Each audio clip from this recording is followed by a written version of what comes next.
তাই কল্পকে সুস্থ শুদ্ধ না করলে কোনো সময় নফসের চরিত্র সংশোধন করা সম্ভব নয়।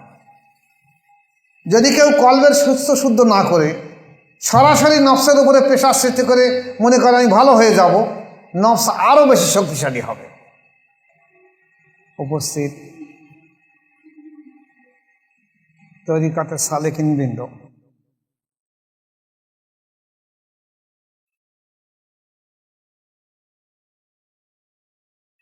আজকের একটা বিষয় নিয়ে আপনাদের সামনে আলোচনা করে দিয়ে দেই, যেটা বহুবার বলা হয়েছে।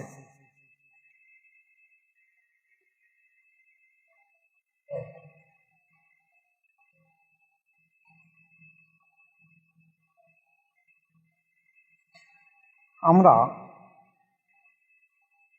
নামাজের দিকে প্রাধান্য দিয়েছি, রোজা, হজ, জাকাত, সৎ কাজ, মাদ্রাসা করা, মসজিদ করা, ভালো কাজ করা, সব কিছুকে আমরা প্রাধান্য দিয়েছি, আগে এনেছি। কিন্তু এই সমস্ত কিছুর আগে আমাদের যেটার প্রয়োজন ছিল, আমি যে কাজগুলো করছি, নামাজ পড়ছি, কলেমা পড়ছি, হজ করছি, জাকাত দিচ্ছি, দান সাদকা করছি, ভালো কাজ করছি, এই ভালো কাজের ভিতরে আমার কতটা খারাপিয়াত রয়েছে, খারাপিয়াত আছে কিনা সেগুলোকে আমাদের আগে বোঝার দরকার ছিল। যেমন দেখা গেছে একটা ফিজিক্যাল বডি, মানুষের একটা ফিজিক্যাল বডি, এর নেতৃত্ব দেয় কল্প, অন্তর নেতৃত্ব দেয়।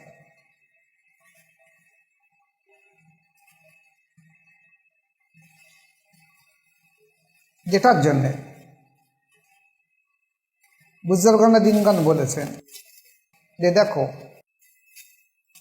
মানুষের জ্ঞানের কেন্দ্র দুটো, কিন্তু দুনিয়ার আপামর মানুষ জানে মানুষের জ্ঞানের কেন্দ্র একটা, সেটা হলো মস্তিষ্কের কোষ। কোষ যার যত বেশি তার মেধা তত ভালো, যার কোষ কম তাকে আমরা সাধারণত বলি যে ওর মাথায় গোবর ভর্তি। মস্তিষ্ক এই কোষের ওপরে নির্ভর করে মানুষের ব্রেন কেমন হবে।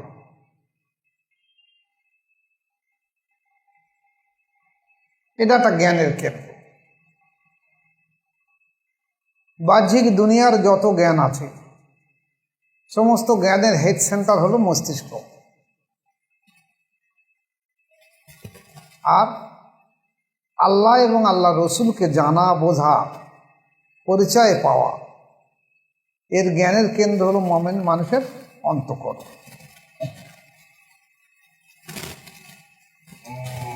আমি যখন ধর্মের আঙ্গিকে কথা বলছি, কাজ করছি, তখন আমাকে খেয়াল করতে হবে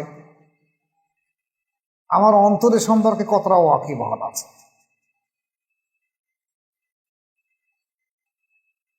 অন্তর যদি শুদ্ধ না হয় তার সমস্ত দেহ অশুদ্ধ হয়ে থাকবে। আমরা যেমন দেখেছি, একটা মানুষ যদি নামাজ পড়ে, কোরআন পড়ে, তাহলে তার আগে সে অজু করতে ছুটে যাবে। অজু ছাড়া নামাজও পড়তে পারবে না, কোরআন তেলাওয়াত পড়তে পারবে না, কোরআন ছুঁতে পারবে না। কিন্তু এটা তো বাহ্যিক অজু হলো, কিন্তু মানুষের যদি অন্তর নোংরা নাপাক হয়ে থাকে, তাহলে বাহ্যিক অজু গোসলের দ্বারা কিভাবে মানুষের সম্ভব অন্তর শুদ্ধ করা। যেমন দেখা গেছে, একটা কুয়ায় যদি একটা ইঁদুর মরে পড়ে, তাহলে শরিয়াতের মসলা অনুযায়ী যে এত বালতি বা এত ডোল পানি ফেলে দিতে হবে, সেই জন্তুটা ফেলে দিয়ে তারপর এত বালতি পানি ফেলে দিতে হবে, তাহলে সেই কুয়ার পানিটা শুদ্ধ হবে। কিন্তু জন্তুটা যদি না ফেলে দেওয়া হয়, হাজার হাজার বালতি পানি ফেলে দিলে কি হবে? পানি অশুদ্ধ হয়ে থাকবে। আসলে আগে নোংরাটা সরিয়ে নিতে হবে। তা মানুষ সমস্ত ইবাদত করবে, তার অন্তরের সঙ্গে যদি সাক্ষী না থাকে, অন্তর যদি স্বীকৃতি না দেয়, অন্তর যদি তাকে ভালো কাজে উদ্বুদ্ধ না করে, তাহলে সে ভালো কাজ করবে কী করে? একটা মানুষ যা খারাপ কাজ করে সব অন্তরের সঙ্গে নিয়েই করে। এই জন্যই ইবাদতের একটা মুখ্য জিনিস হলো মানুষের অন্তরকে সুস্থ ও শুদ্ধ করা। আজকে আমরা এটা ভুলতে বসেছি। অন্তরকে বাদ দিয়ে আমরা নামাজ পড়ছি, অন্তরকে বাদ দিয়ে রোজা করছি, অন্তরকে বাদ দিয়ে হজ করছি, জাকাত করছি, কলমা কালাম যা যেখান সব করছি, শুধুমাত্র অন্তরকে বাদ দিয়ে। অথচ অন্তরকে বাদ দিয়ে করলে কোনো মতে সম্ভব নয়, কারণ অন্তরকে নিয়ে আপনাকে চলতে হবে।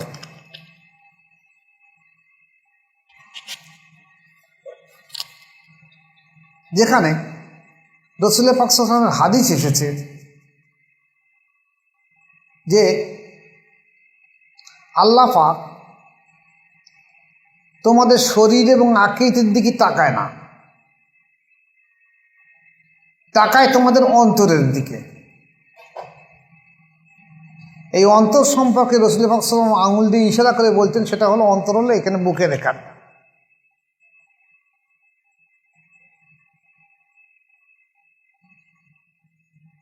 এটা মুসলিম শরীফের হাদিস।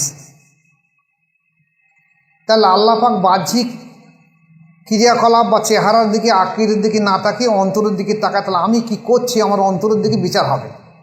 তা অন্তর যদি আমার শুদ্ধ সুস্থ না থাকে, তাহলে আমাদের ইবাদত আল্লাহর দরবারে কবুল হবে কি করে? যার জন্যে কোরআন শরীফে আল্লাহ পাক বলেছে যে মানুষের চোখ তো অন্ধ হয় না,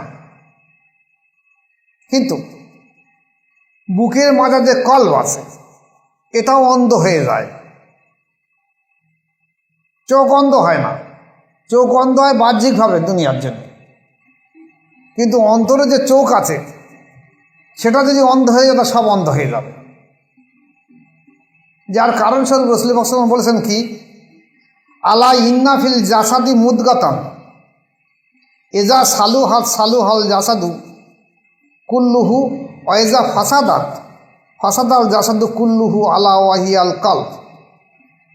কি বলছে? যে জেনে রেখে দাও, মানুষ নিশ্চয়ই সমস্ত শরীরের মধ্যে একটা গোস্তের টুকরো আছে, মানুষের দেহের মধ্যে একটা গোস্তের টুকরো আছে। সেটা যদি শুদ্ধ হয়, সুস্থ হয়, তোমার সমস্ত দেহ শুদ্ধ বা সুস্থ হবে। আর সেটা যদি অশুদ্ধ হয়, সমস্ত দেহ অশুদ্ধ হয়ে থাকবে। এটা বুখারী, মুসলিম শরীফ, তিরমিজি শরীফ, বহু হাদিস শরীফে এসেছে। তাহলে আমি সেই গোস্তের টুকরোটা যদি শুদ্ধ না হয়, আমার সমস্ত দেহ অশুদ্ধ হয়ে থাকবে। তাহলে আমি বাহ্যিক অজু গোসল করে নামাজ পড়লে আমার জীবনে আল্লাহ পাকের দরবারে আমার নামাজ কবুল হবে না। শরিয়াত মোতাবেক নামাজ হয়ে যাবে। আপনার যদি অন্তর সুস্থ শুদ্ধ না থাকে, আপনি অজু গোসল করে পাক সাফ পোশাক পরে নামাজ পড়েছেন, শরিয়াত মোতাবেক তো আপনার নামাজ হয়ে যাবে, কিন্তু এ নামাজ আল্লাহর দরবারে কবুল হবে কিনা সন্দেহ আছে। কারণ আল্লাহ পাক অন্তরের সঙ্গে সম্পর্ক রেখে কবুলিয়াত করবে। আল্লাহ পাক বাহ্যিক আবরণ দেখে কবুলিয়াত করবে না। তাই বলা হয়েছে যে এই মানুষের এই সমস্ত ফিজিক্যাল বডি, সমস্ত অঙ্গ প্রত্যঙ্গের বাদশা হলো কলব। তা বাদশা যেদিকে চলে তার অনুগামীরা সেদিকে চলে। বাদশা ভুলের উপরে দাঁড়ায়, অনুগামীরা ভুলের উপরে দাঁড়ায়। বাচ্চা ভালো কাজ করে, অনুগামীরা ভালো কাজ করে। তা শরীরের যে প্রধান অংশ যেমন অন্তর, সেটা যদি মানুষের শুদ্ধ না হয়ে থাকে, তাহলে মানুষের কোনো ইবাদত আল্লাহর দরবারে কবুল হবে এ কথা হলফ করে বলা যাবে না। শরিয়ত মোতাবেক কবুল হয়ে যাবে, কোনো সন্দেহ নেই। তাই বলা হয়েছে যে কলব যদি ঠিক হয়ে যায় তার সব ঠিক হয়ে যাবে, আর কলব যদি ঠিক না হয় তার কোনো কিছুই ঠিক হবে না। আপনি যতই বাহ্যিক ওযু গোসল করুন, বিচার কিন্তু অন্তরের হবে। ওলামায়ে দ্বীন ওই কথা বলে যে মানুষের অন্তরের বিচার হবে, আর আমরাও না বোঝার কারণে আমরা বলি হ্যাঁ এটাও ঠিক, অন্তরের বিচার হবে। কিন্তু অন্তর মানে বাংলায় অন্তর বলা হয়েছে, আরবিতে বলা হয়েছে কলব। সেইটার বিচার হবে, তার ভিতর থেকে তোমার গুনাহ আছে কি না, খারাপিয়াত আছে কি না। কারণ হাদিস শরীফে এসে যে মানুষ যখন কোনো গুনহার কাজ করে তার কলবে একটা করে কালো দাগ পড়ে। এইবারে তাহলে এখানে প্রশ্ন আসবে, যদি একটা মানুষ ভালো কাজ করে তাহলে তার কী হবে? গুনার কাজ করলে কলবে দাগ পড়ে, ঠিক আছে, হাদিস শরীফে। ভালো কাজ করলে কি হবে? ভালো কাজ করলে হয় সেই দাগটা মুছতে হবে, নয় সেখানে একটা রৌশনি আসতে হবে কিছু। কিন্তু ভালো কাজের বিষয়ে ওলামা সমাজে কথা বলছে যে ভালো কাজ করলে তোমার সওয়াব হবে, এই কাজ করলে একটা নেকি, ওই কাজ করলে দুটো, ওই কাজ করলে 10টা নেকি হবে। কিন্তু গুনাহগুলো মুছবে কি করে? তাই সর্বপ্রথম একটা মানুষের দায়িত্ব হলো যে মানুষের যে গুনাহ করার সঙ্গে সঙ্গে কলবে যেটা কালো দাগ পড়ে, সেই দাগটাকে মুছে কলবটাকে সুস্থ শুদ্ধ করা, কলবের জড়িতে কলবের আলোয় আলোকিত হওয়া।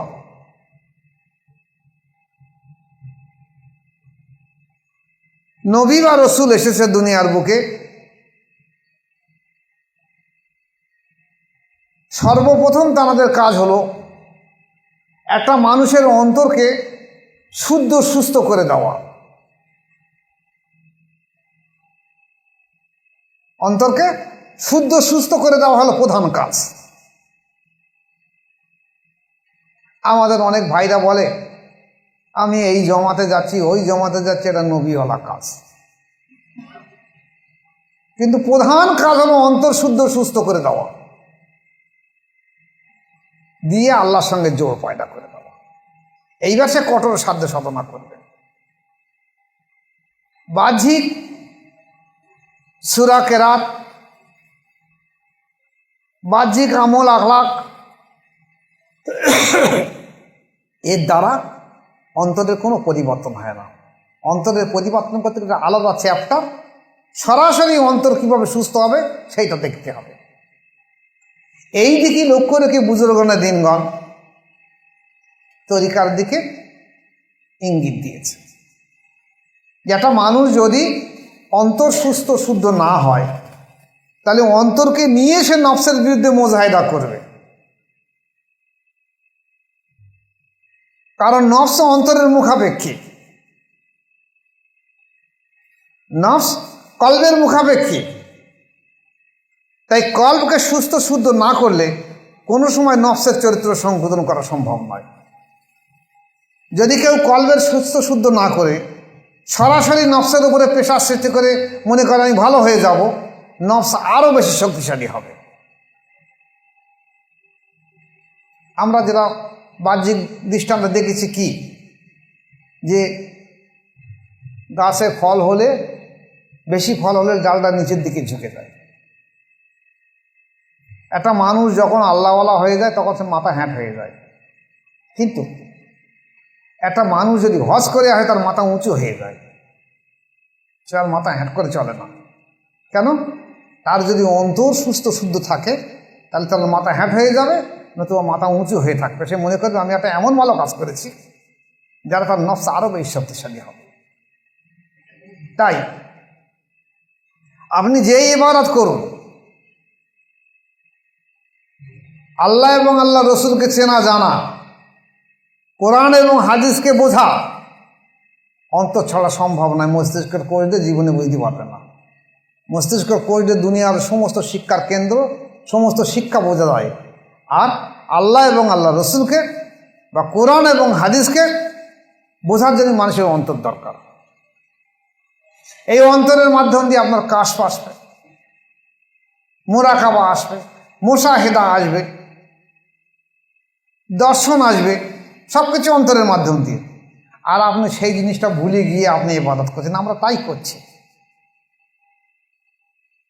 তাই সর্বপ্রথম যদি আমরা নামাজ পড়ার আগে, রোজা করার আগে, হজ করার আগে, জাকাত দেওয়ার আগে, ভালো কাজ করার আগে কিভাবে অন্তরটা সুস্থ শুদ্ধ করা যাবে, এই অন্তরে যদি ডাক্তারের কাছে গিয়ে যদি আমরা অন্তরটাকে সুস্থ করতে, তার লাভ হতো। যেমন একটা গল্প বলি, বুঝতে পারবেন। একটা মানুষের যদি পেটের রোগ হয়, ধরুন ডায়রিয়া হচ্ছে, অনর্গল তার পায়খানা হচ্ছে, তো শরীর দুর্বল হয়ে গেছে। এই সময় ডাক্তার তাকে কি বলছে?